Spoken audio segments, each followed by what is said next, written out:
Nat, back to back, is it sweeter the second time, or is it just one more accolade?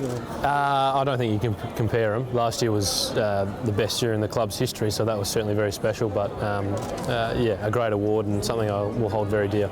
I know it's hard for you to do it because your career's still going and it's still in the early stages. But do you compare your personal years, game by game? Do you look back and think, I think I was 10% better this year, or 5%, or I improved what I wanted to improve? Certainly not year on year. I work on sort of a model of improvement week by week, and just try and gradually make gains and improvements and keep moving forward. And at this stage, I think I'm still progressing and tracking along those lines. What have you identified for next year? What do you want to tick off next year?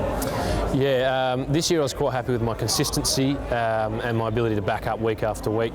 My body's been something that's sort of held me back in recent years as a developing sort of teen and early 20s, but now that I've sort of grown into my body, I feel I can get through a whole season, and now it's just continuing to build on my all-round game. My ability to go forward, kick goals, and be a threat in the forward line is also something I want to work on. This award historically has required players to play the bulk of a season.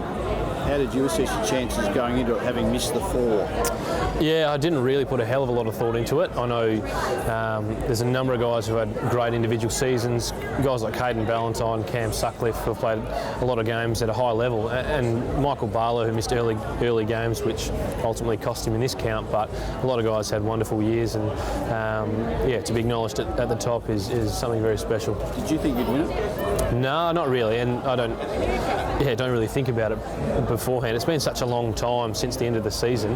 A lot of things have happened, and we're already looking forward to next season, so it's not something I speculated on. Who did you think might? I thought Aaron and Dave and Hayden and Michael would all be around the mark, and of course Stephen, who's had a wonderful year and keeps growing as a player. How quickly after that Port Adelaide game did you start thinking about 2015 straight away? Yeah, pretty much in the rooms post-game.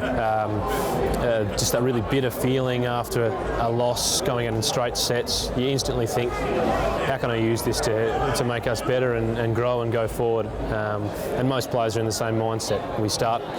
The young guys start training on Monday, and I don't start for a couple of weeks, but the guys are really enthusiastic and keen, as everyone is at all clubs this time of the year, but there's a lot of work ahead of us, and I think we're ready to embrace it. What was more bitter, losing the 2 finals this year or the grand final? I think the grand final was certainly more bitter.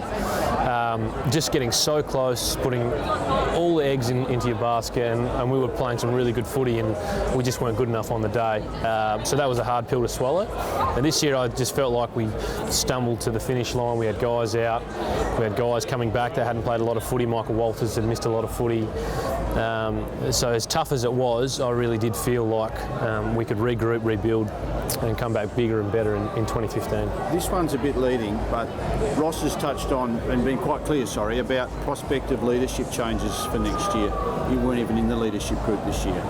Do you want to be back in that leadership group? Do you want to be captain of this club? Well, I haven't been in the leadership group, but our leadership group works on a player-driven system and player-voted. So we've got great leadership at our club as it is, and until now there's been no need to change that because we've had such solid, continuous leadership from our senior guys. But I've played 6 years now. I'm an established player. I feel like I can have a real impact and say in the direction of this club, and leadership is something I aspire for at this footy club.